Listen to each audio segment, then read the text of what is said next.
Welcome, guys, to the local soccer show brought to you by a Milan Weekly podcast channel where we talk everything Milan. But every two Thursdays, we bring you the local soccer show brought to you by Evangelista Sports. The men and women of Evangelista Sports are coming out with some fantastic gear. They even have great sizes for larger gentlemen like myself. Check them out for all your soccer gear, Calcio, English Premier League, um, La Liga, the German league, the Bundesliga.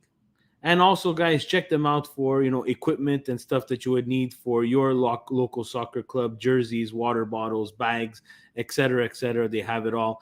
If you're here in beautiful Montreal, they are on Boulevard Saint Laurent. Have a nice little trip, and I'm doing this especially for our guest tonight, reminding him the beauty of Saint Laurent, the fantastic espresso coffee that can be purchased there at almost every corner. And there you will find as well Evangelista Sports, guys. Guys, on tonight's show, a fantastic guest. This is Presidente's message to me. It seems like twice a year he sends me a health and fitness and a strength and conditioning coach that we can talk about and learn so much about something that I am so interested in, because it's such a fascinating area of the sport where, to be quite honest with you guys, I know nothing about, and that's what the local soccer show is about. Bringing you guests like we will bring on Mr. Paolo Pacione in a couple of minutes, and he will talk to us about the myths of strength and conditioning and health and what he does in his soccer career right now in terms of where he's at, what he's done, and that travel. So, without further ado, Marcello, let's get us started, and then we'll bring in our fantastic guest tonight.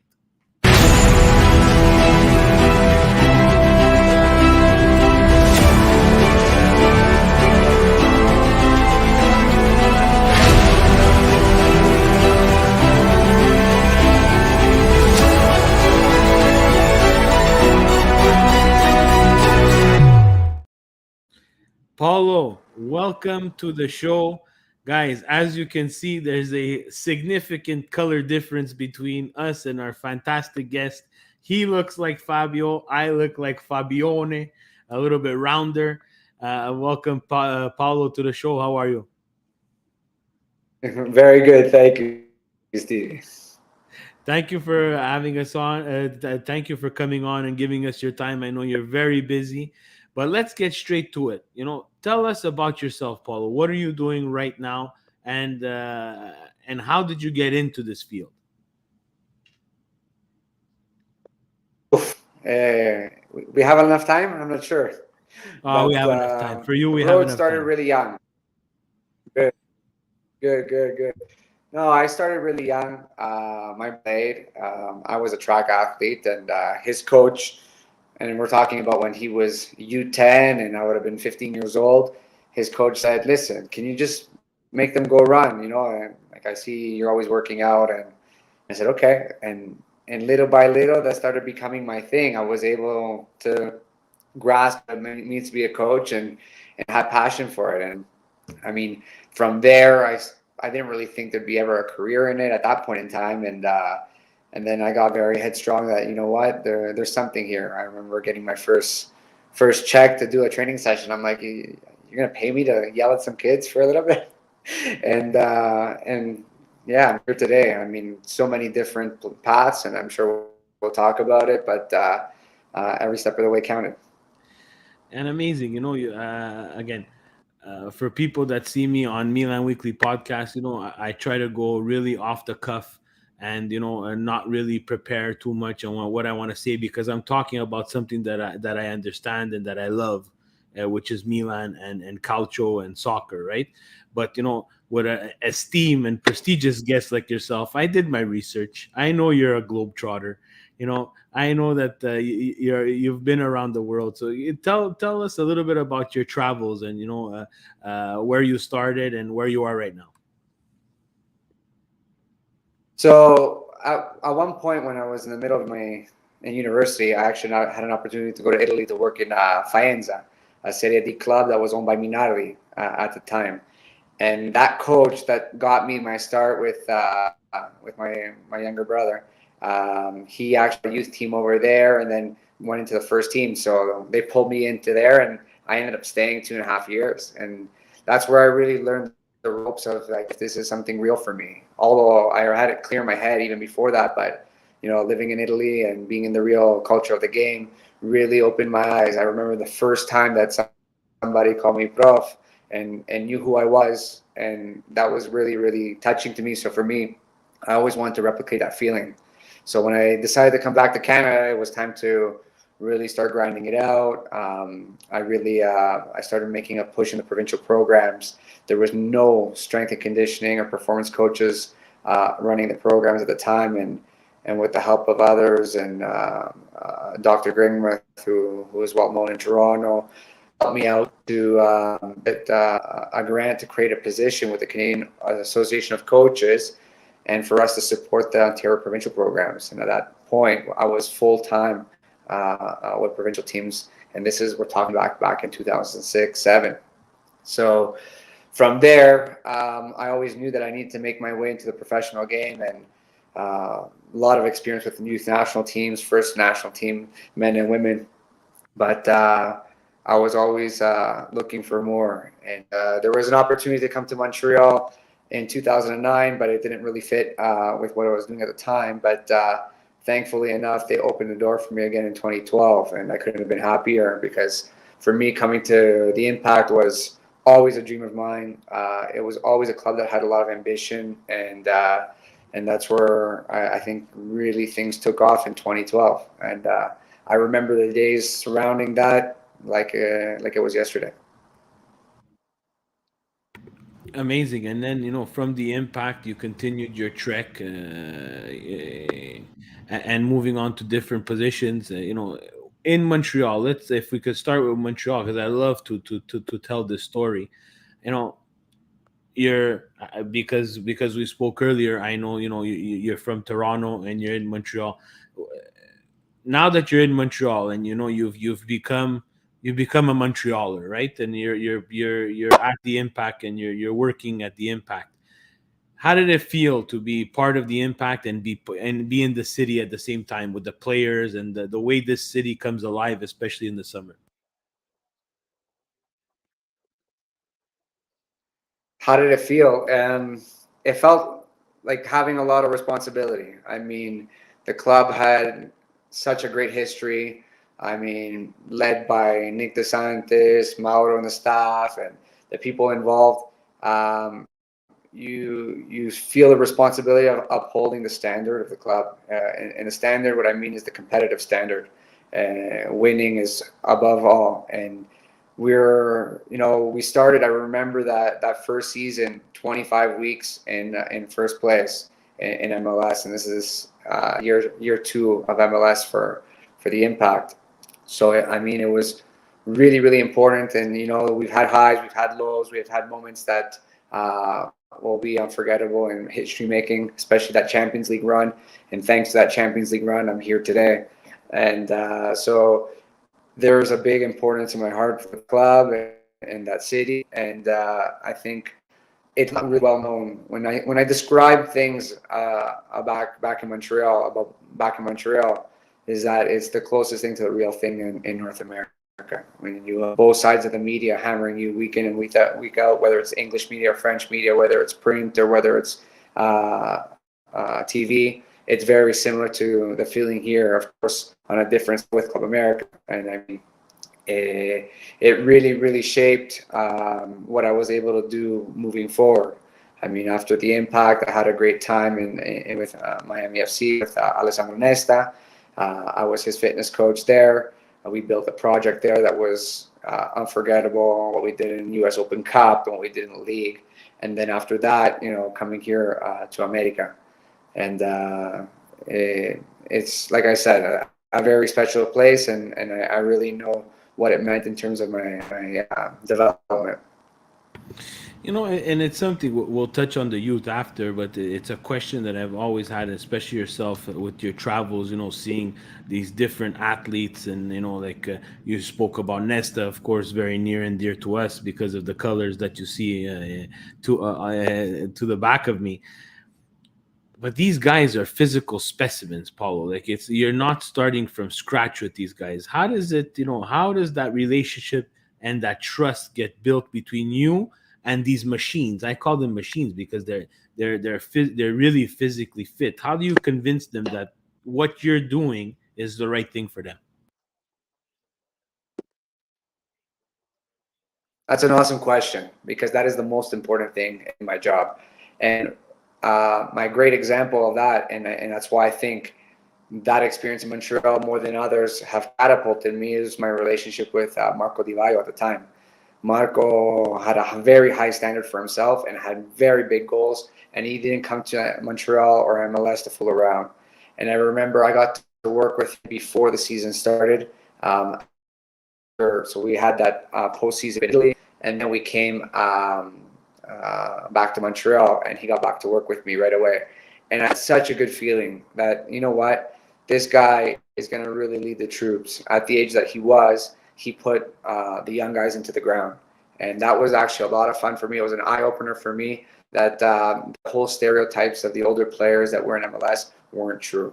And he was especially a leader of that, and Alessandro as well, and Matteo as well. It was a great example. So when it came to building trust, is that they saw that I believed in having a high standard as well. I wasn't there just to be their buddy, and there was moments that I pushed their buttons and pushed their limits, and they appreciated that. And seeing that connection or that ability to get their trust really catapulted what we were able to do and what I was able to do as a professional as well. Those are amazing stories you're coming up with. With this trust partnership with someone who's played at such a high level, in a country that we all esteem and we all love, which is Serie A. Now the games are different, whether we like them or not. The tactical game and the chess match of Serie A compared to the very physical and athletic MLS. Is there a difference? Being someone who's been on both sides of the Atlantic for this, is there a huge difference in what your thought process has to be for these two types of leagues, or are you looking directly at the athletes that you have on your team and what they need? There's definitely a cultural aspect. You need to understand the culture that you're working in. Like here now in Mexico, it's completely different as well. And that's why it takes some time to really listen and really do your scouting and with other professionals and other colleagues and getting a feel. Just because you know what you're doing doesn't mean that it's going to apply all of a sudden. So it's really important to have a process and have some people that you can bounce ideas back. I mean, even just recently, I connected with a fitness coach that was with a few top coaches here in Mexico, and he's been here over 33 years. And I called him up and I said, "Listen, we're heading into playoffs now. Give me some of the things that have worked out for you, and how would you approach these situations?" I think that's a given for any profession. You need to really scope out the environment first. Yeah, that's amazing, and it's nice to see that it's talking to Richard and talking to yourself now. It seems like it's a community that likes to share the knowledge. It's not an empire building community, the one that you're in. You guys are all there to share knowledge and share your different experiences with one another, and not like it's not like you have a secret book, Paulo, of the training sessions that you do, or the health and fitness tips that you have that you will not share with a colleague, right? It seems like it's a very open community with regards to what you guys do. Yeah, sorry. If I go into different language, I apologize. So I don't spend most of my day speaking English anymore. So um, I learned that back in 2011 when I was sitting down actually with Richard in Japan. We were with some top professionals that we would read their articles, their books, and we were just sitting with them, just talking about the profession, and they were open and inviting. And I remember in that moment that I actually, climbed the ladder. I want to make sure I give back the same way. And funny enough, yesterday I was having a communication with one of my players personal guys that he has at home. And I spoke to him very openly, and he was, very thankful and couldn't believe that I'd be so open. I said, listen, we're in the same community here. We need to help each other out and take care of each other. And I mean, you never know. At one point, I might be on the other end of that spectrum, and I'll be speaking to you the same way. So I really believe in that. Yeah, that's amazing. And one last question, just on your trek in this soccer journey that you're on. How did you end up? Like, I understand the time in Italy. I understand the time in Canada and Montreal with the provinces in the country. How did you end up in Mexico?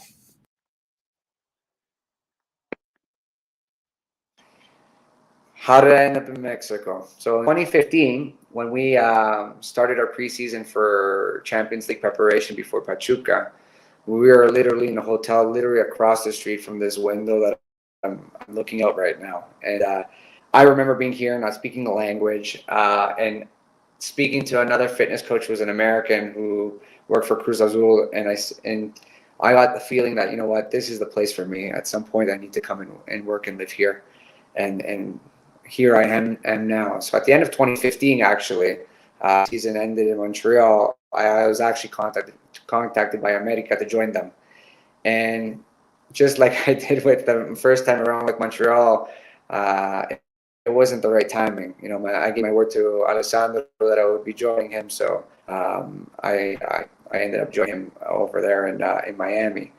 I wasn't going to turn back on my word, and I don't regret it ever since, because when our contract was done in Miami, we decided to move on and looking for a new project. America was knocking at the door again, and at this time they wanted me to take over as a more global role in the club, and I said, okay, here's the time to do it, and that's almost 5 years ago now. Time's flown. Man, congratulations! And I tip my hat to you. I would have probably not said no to Nesta either, but that's just me. But this is you and your career, right? And you were able to say no two times to a very a very welcoming opportunity. One at the Impact and one at Club America. I tip my hat. There's not a lot of people that would have turned that down. So. No, you got to go with your gut. I mean, I was thankful enough that both groups really believed in me quite a bit and always kept in touch. And I mean, that's why for me, why I always go with my heart and my gut feeling, and it always just paid off. I was well taken care of in Montreal. I'm well taken care of. Miami was a fantastic experience. I mean, I've been very, very lucky. Every experience has been very, very positive. Amazing. Paulo, let's get to the local soccer show part of it, where we talk about what's happening in local soccer here in Montreal or wherever. We have you on for your expertise, and now this is a burning question, and it's something that being a local soccer coach and a volunteer coach for my son at 9 years old, and seeing the other age groups with the new licensing program that Canada and the provinces have adapted, you know, the training sessions, and now this is not something global, but I've been seeing it personally here, where the intensity and the physical aspect of it, the actual cardiovascular aspect of it, is diminishing. Like, the kids they don't seem tired after these practices. If we could compare the past to the present, is there something that you could recommend, or that you would say, is there something that you like about what they're doing now, or or no, being an expert, are they doing it all wrong?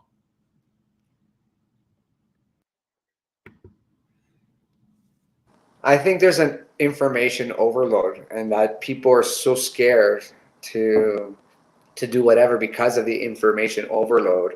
I mean, it's become taboo to see people, you know, really, really go for it. I mean, of course, your son, 9 years old, is not the same. But when you start hitting ages like 13, 14, 15, like I'm not uncommon to having players, sick on the sidelines, in the middle of a session.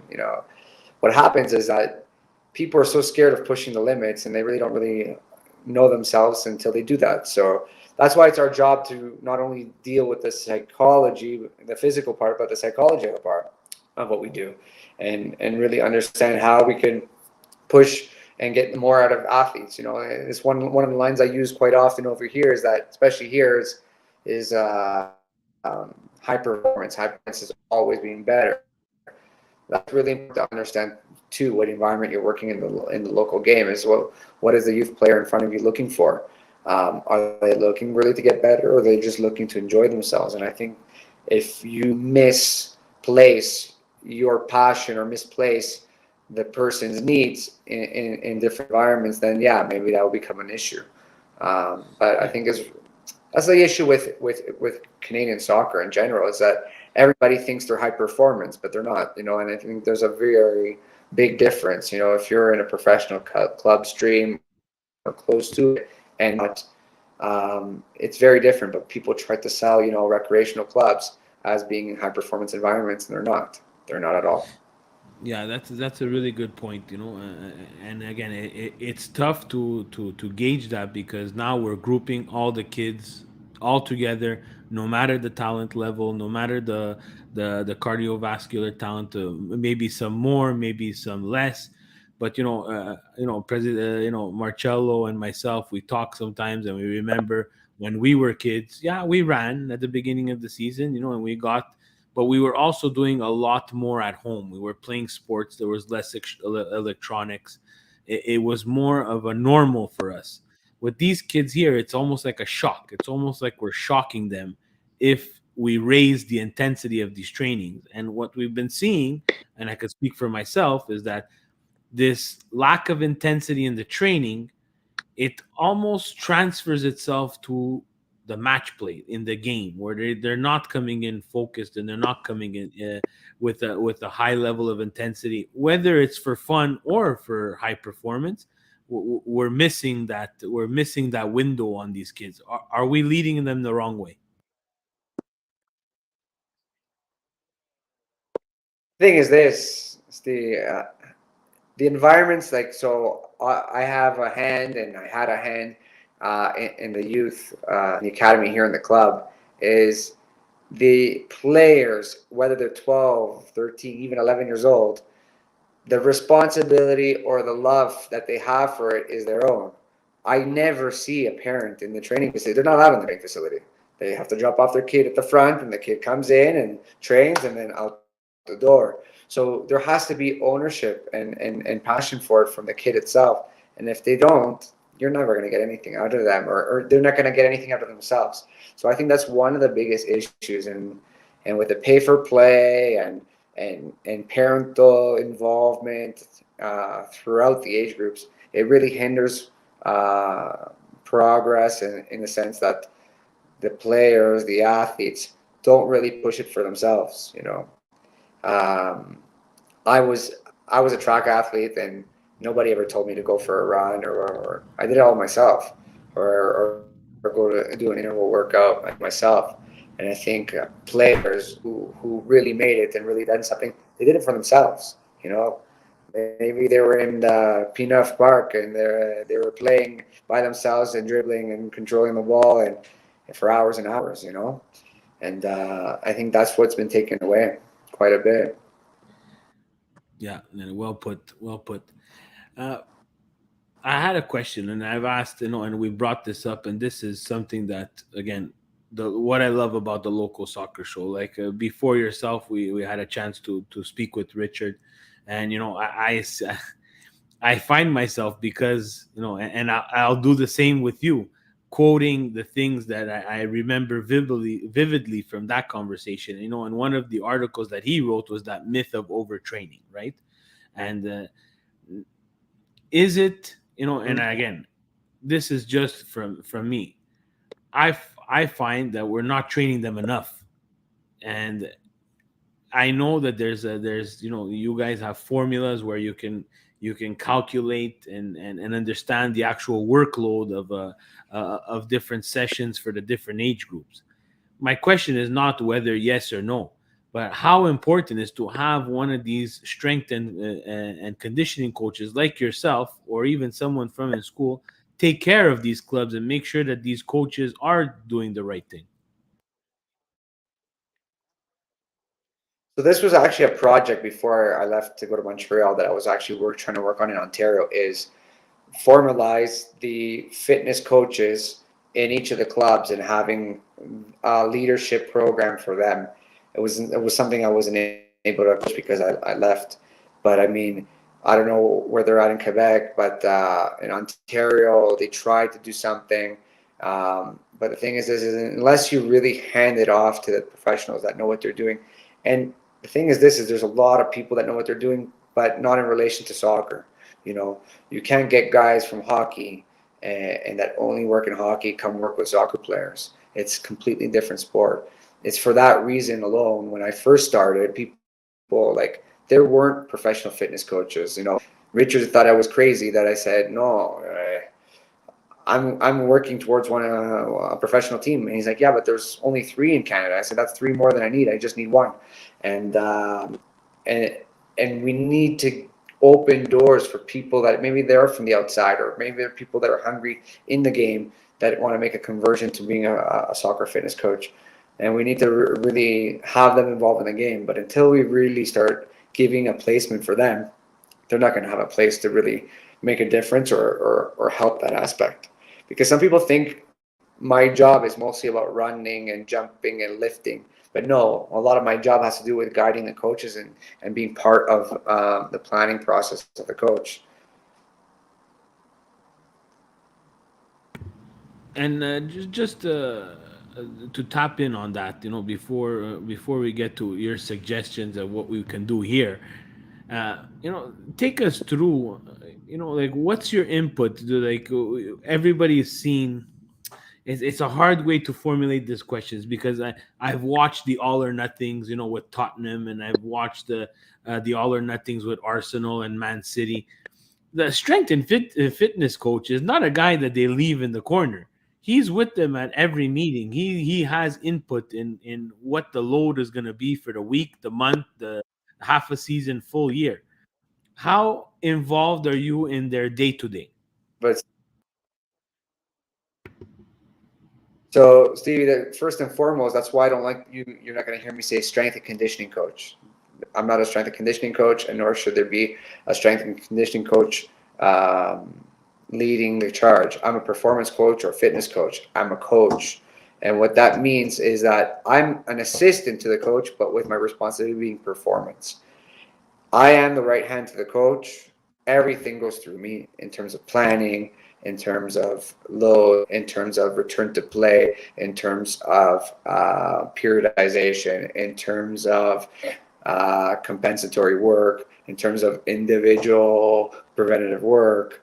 And that all comes under the microscope of how do we put these pieces together. And that has to be in synchronization with what the coach wants and looks at. And that's why it's an important piece. It's something that top coaches have clear, and that's why wherever a top coach goes, their fitness coach goes with them. So that's where that's clear.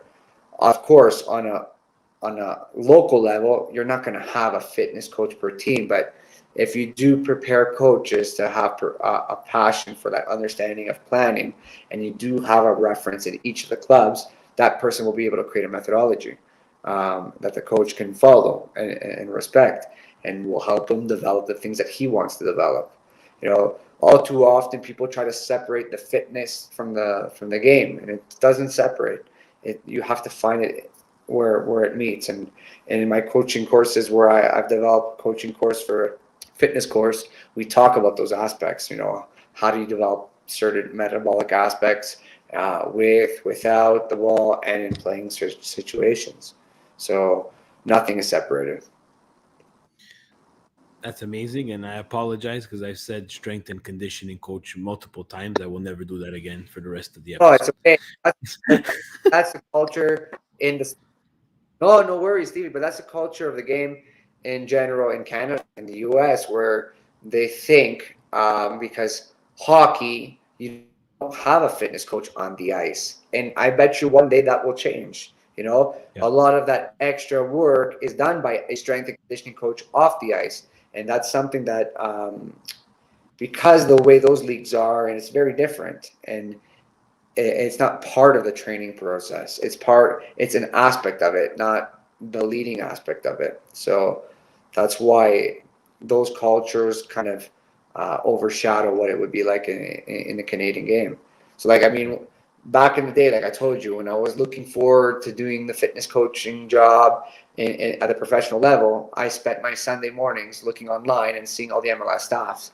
And most of the time, the fitness coaches or the fitness was run by athletic trainers, athletic therapists at that time. And that's no, they have a completely different role, a completely different mindset. So these are things that have changed and evolved, and now we're getting to a point where there's maybe too many sports scientists, and it's taking away from the practical aspect. So these are things that are all trying to be shaped and manipulated. So it's not easy. It's not easy, but I'm lucky enough to talk to other professionals that see things my way as well. Yeah.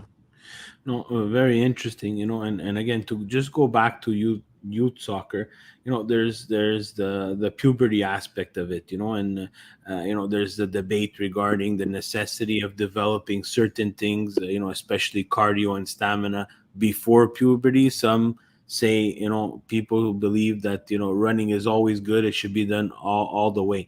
Where do you stand on this before or after puberty stuff?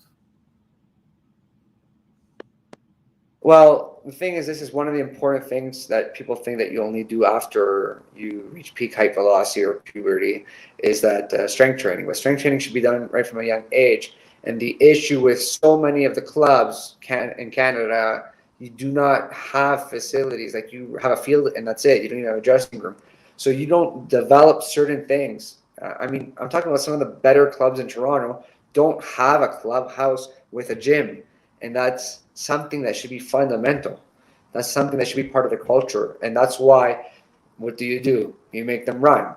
Well, what do you think you're doing when you're playing with the ball? You're running. So why do you need to run more?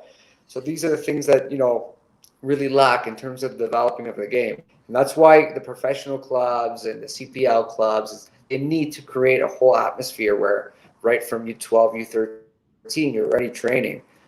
My youth players here, they know what needs to do corrective and performance enhancement pre-training as young as 12, 13 years old, where, like, in Ontario, forget about it. In Montreal, forget about it. How many clubs really have a big facility like that? I don't know, maybe Lac St. Louis has something like that, but there's very few. Yeah, maybe, like, I don't know if there's clubs that either they don't have it or they're at a facility where they need to share it. But I get what you're saying, like an actual club that has its own facility with someone like yourself, or or someone responsible for the region in terms of performance and what they should be doing. I don't think I know that at my club that does not exist. There's not a methodology for that. And it should be a staple. I mean, it was actually something that it was a growing pain for us at the Impact, because we were at Claude Robillard and it wasn't our own facilities, a shared gym, and that's why once we found our own facility, catapulted, and it really changed things for the better. So that's why it's a step that, and it doesn't mean you have to have a lot of money. I'm talking about, so one of the clubs in Toronto, one of the things that I was working with Peter Pinozzotto, who was the assistant coach in the Impact for years, is that just put a trailer between the two fields and have the equipment inside the trailer and racks outside the trailer. And something as simple as that will create a culture around pre-training and not wasting time on the field. If you spent that 30 minutes before right at that space, you go on the field and you take advantage of it on the field and not take away from it. And I think that's one of the biggest problems. And that's why one of the, sorry, Richard, but like when people pay for a 60-minute session away from the training session and lose one training session, I don't necessarily agree with that. The ideal scenario would be 30 minutes right before each of your training sessions. You do have a concept that you're working on, and that way there's more of a flow and not, a complete segregation. But that's the issue, because the clubs don't provide that kind of atmosphere. Yeah, and then again, it's the atmosphere, Like right? you're And not, you know, if you go to other sports, like or a gymnast, for example, they're mhm. going to have access to all those facilities right from the onset. So why is it any different? If we want high performance in soccer, we need high performance in facilities as well. And that's where it really becomes important on how things are built through professional clubs, through universities and colleges, all that are really, really important. Yeah, and this Paulo, it is. I'm sorry, I think the connection is a little choppy there, but I think what you're trying to say is this has to be from the get go. No It worries. cannot be. Yeah, it has to be from the get go. It cannot be something that you're introducing later on into these players' careers, or having to do it on their own. You need it to be part of the culture and the methodology, like you were speaking.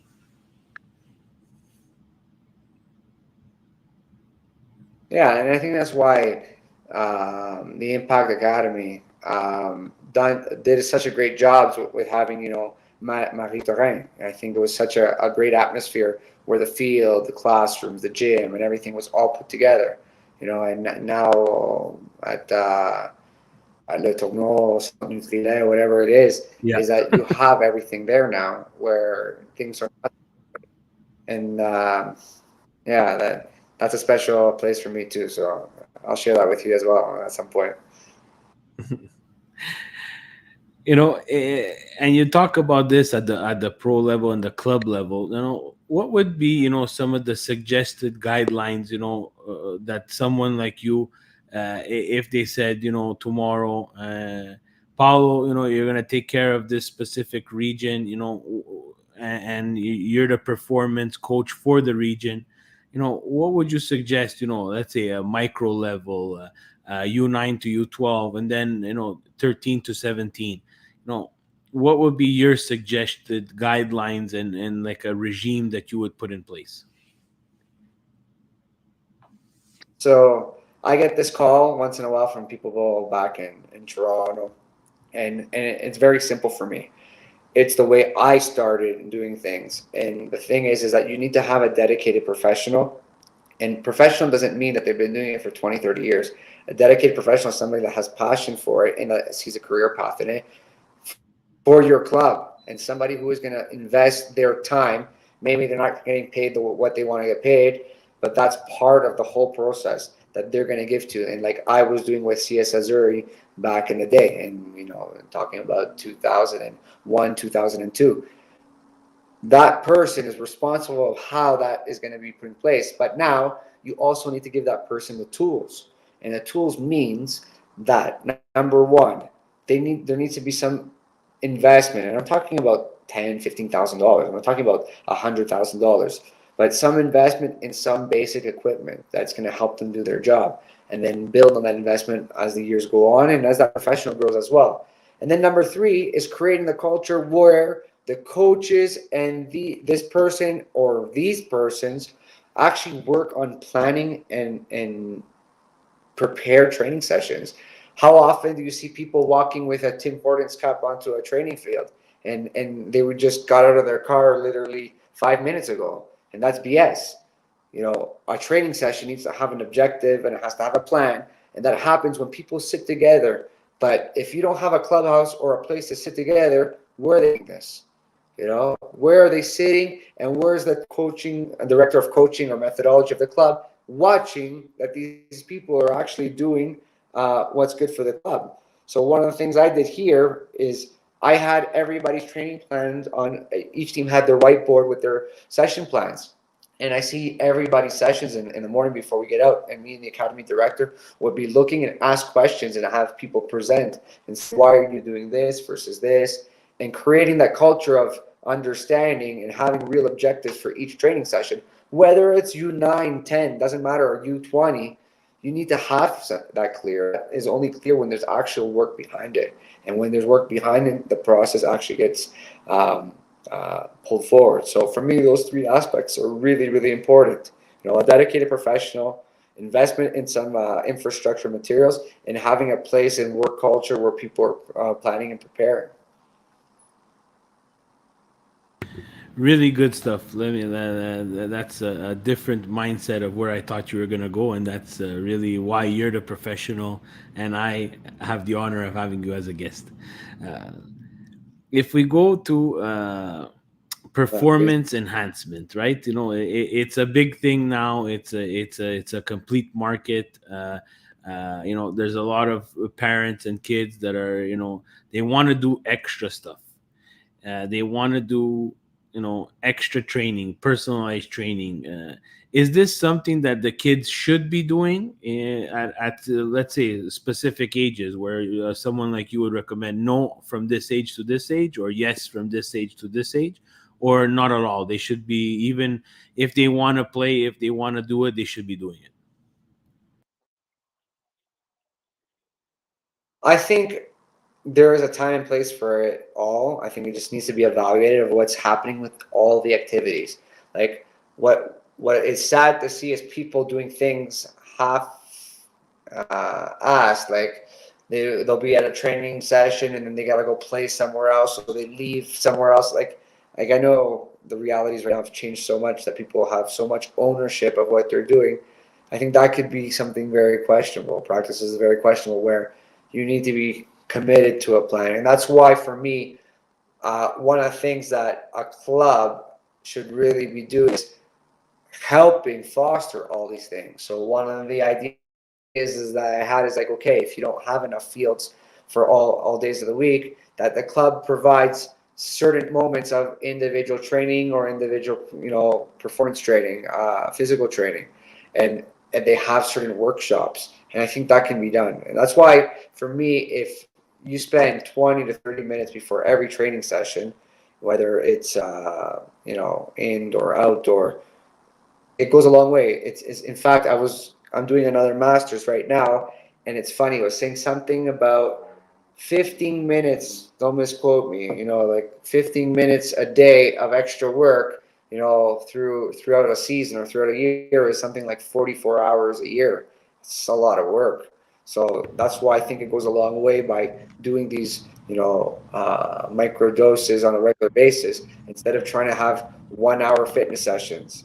And that's why I think it's if those 1 hour fitness sessions are done, because then you have other sessions where you're not doing anything at all. And I think if you have that aspect taken care of, then it'll be good. That's what we did in Ontario. I'll be honest, like I don't want anybody to get offended, but in early, No, go ahead, early please. 2000, mid Offend 2000 people. Ontario, Offend me being people, on Paulo. board, You could offend everybody. the difference between Ontario and Quebec was that our players physically in Ontario were a lot stronger, were a lot more athletic because the amount of time placed on that. And you saw that difference in these national teams, completely. And I was with youth national teams, and I had the players in Ontario, and I saw the difference. And the talent level in Quebec for me is even better than the talent level in Ontario.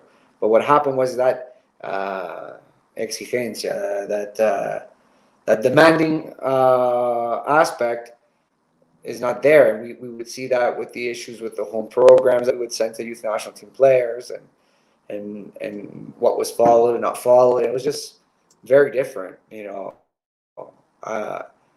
People who know me and ex players that are now maybe in their early 30s or late 20s could tell you I destroyed the players in the snow, on balconies and stairs, in the streets, in ice cold fields. Like when I first started, I would go clear, and I remember it perfect. I know Toronto really well. From one area, Caledonia Park. I was shoveling snow to create a path so that the players would work there, and too bad, that's where they were going to work, and that's kind of the mentality that I was able to foster with the players that I got to work with. Wow, that's We didn't dedication. have everything Shoveling. all pretty prim and proper, so that's what I mean when people make excuses.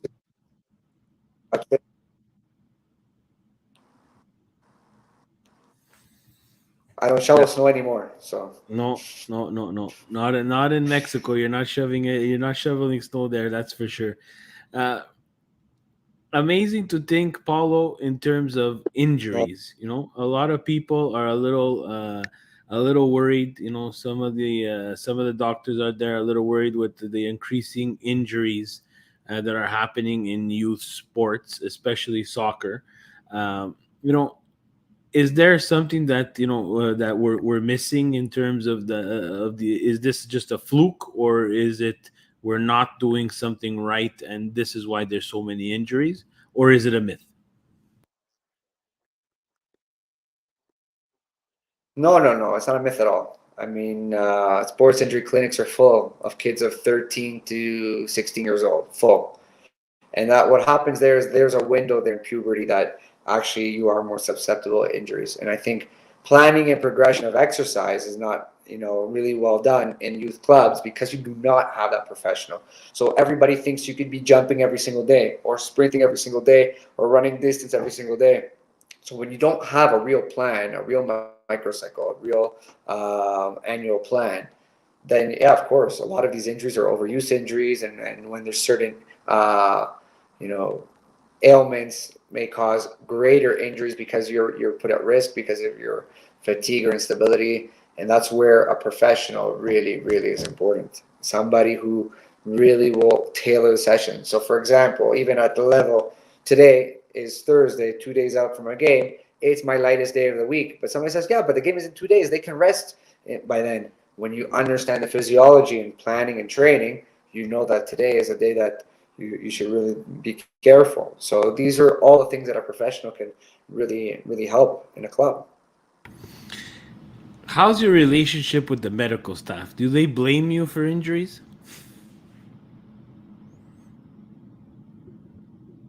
No, there's always that bipolarness in most clubs, but I mean, the fact because I was director of performance, so I was, in essence, their boss, and now as the fitness coach, sole fitness coach, we created a methodology of work that we understand each other. What happens is that yeah, my job is to push the limits, to break them a little bit, and their job is to fix them, and I tell that straight up. That's I need to push the limits, and they need to fix that, and that's fine. But the amount of communication that we have in terms of planning and the differential, like the specialization of different people. Um, like every morning we talk at 8 a.m. for 10 minutes, and we decide certain people this, certain people that, certain people out of this, certain people we can keep pushing. And because you have that communication, that planning is everybody's part of the team. Because, like, for example, some of the preventative work, I don't do it. I make the return to play guy do it, or my assistant will do something else. So there's always a team aspect to it, or the team doctor, even though he's not a hands-on or practical guy, I will ask, so what do you think of this? How do you see where we're going here? I think that's always part of the job, making people feel involved so that they're not pointing fingers. Everybody wants to be a traffic cop, but no, that's not how things work here. What about this is a special subject for me. So the healthy eating habits. If we go at the professional level, what are these guys taking in? Is it a formula? Is it something that there's another professional that's dealing with that? And again, double-ended question: what should we look at? The healthy eating habits in our kids as well as they go through their sports career.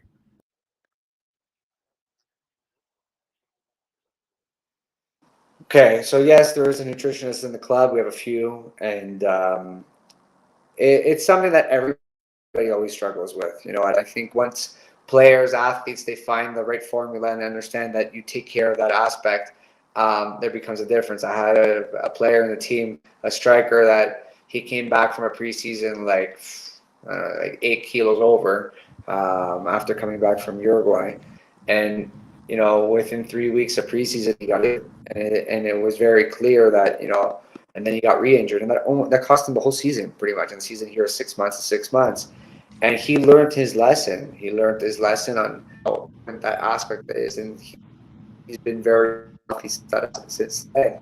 But it's a lot simpler than people think it is. I think people spend more time thinking about supplements and GNC and things like that, where that's the extra 1 or 2%, where the real 98, 99% is what you eat on a daily basis, what you ingest, you know, people are addicted to sugar drinks and Starbucks and Gatorades, and that's the worst thing I could see a kid leaving a training session with a Gatorade in their hand.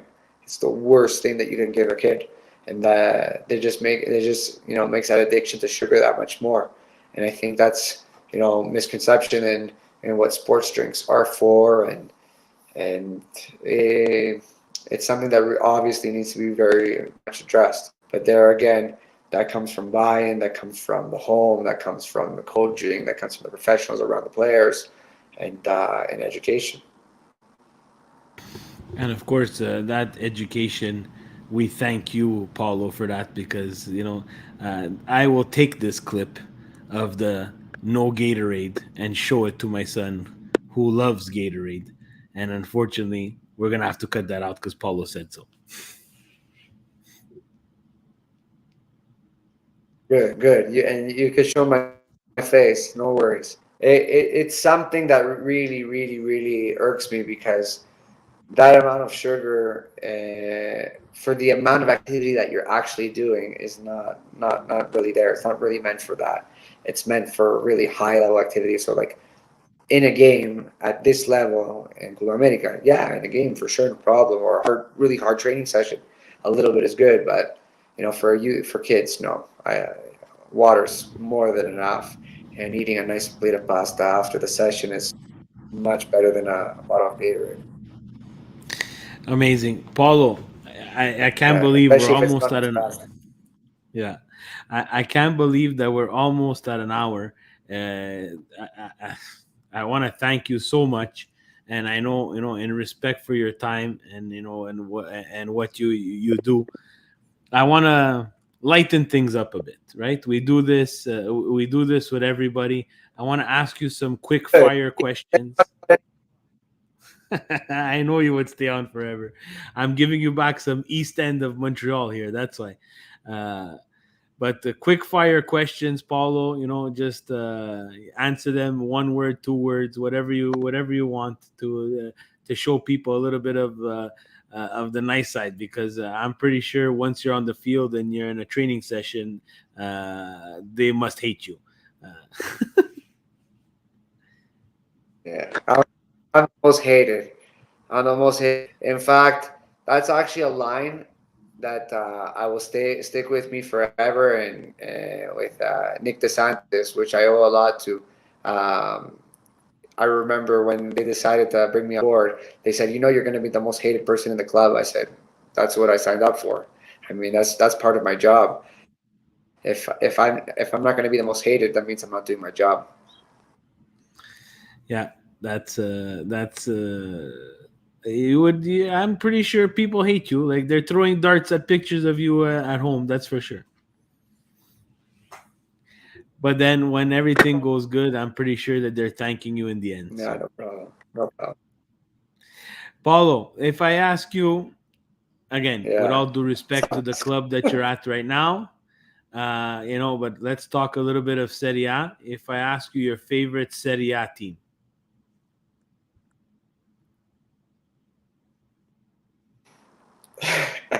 I currently don't have a favorite Serie A team because hopefully, if I work for one, I won't offend the other. So I always, good for you, I'm a fan of the club that pays my bills. So, amazing. And so I know yeah, that's the growing same up, it was question. Lazio. It was Yeah. Lazio. And I asked that question too to Richard as well, and it's the same answer. So it seems like it's a community thing with you guys.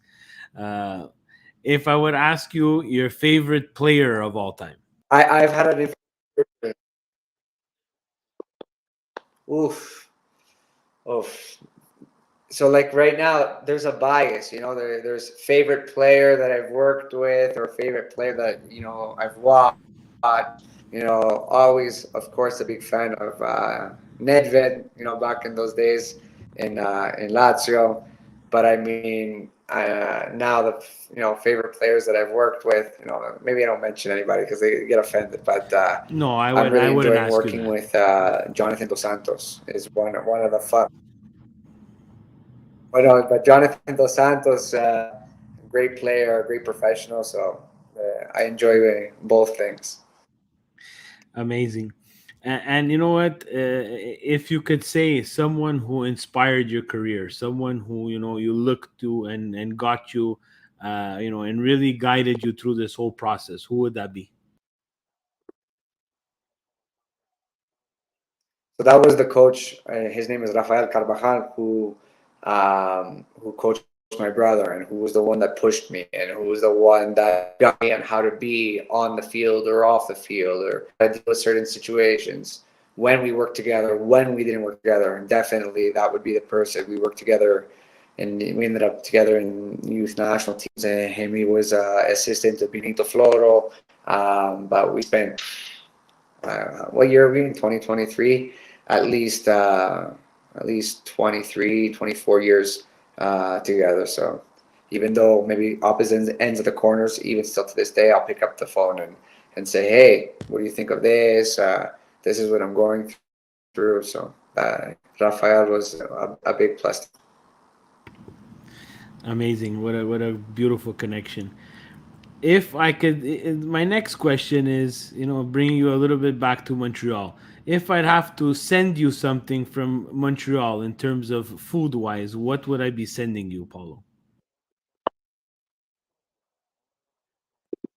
A sub from Omesos. That's what I'd want, for sure. Sub from Omesos. Now we're gonna give it to Marcello. He's closer to Mameso, so we're gonna put that in a box, and it's gonna come to Club America. Sub for Paulo. My last question is Perfect. the question that I love to ask Perfect. everybody. So we had Nick DeSantis on, we've had Rocco Placentino on, we've had Andrea Di Petrantonio on, multiple people answering this question, and it's really one that hits home, and we're keeping a tabulation. Paulo, you get home. We know that you're in Mexico, but when you get home from a long session, you're tired, and you know that you're eating pasta that night. And because you're eating pasta, you're having penne. That's your penne. Your penne is your pasta selected for the night. Is it penne lisce or penne rigate, Paulo? Riate all the time. Lishe, the Yes, sauce rolls off too sir. fast. Yes, sir, Paulo. Yes, sir. Paulo, thank you very, very much. Thank you for everybody who tuned in to the local soccer show. It's been amazing talking to you. I'm really happy that we met. I hope we can still stay in touch, and I can reach out to you and pick your brain sometimes. And thank you again. Good luck to Club America in the playoffs. Um, Good luck to yourself, and thank you again for being on the show. Thank you for having me. It's always a pleasure, and especially back with a former love in Montreal. Thank you guys. Have a good one. Tune in to Milan Weekly Podcast on Monday. Milan Weekly Podcast channel, Coast to Coast on Wednesdays. Guys, tune into the channel, like, subscribe, turn on those notifications, and you get every 2 weeks the local soccer show if you're interested in local club soccer. Thank you, everybody. Marcello, please take us away.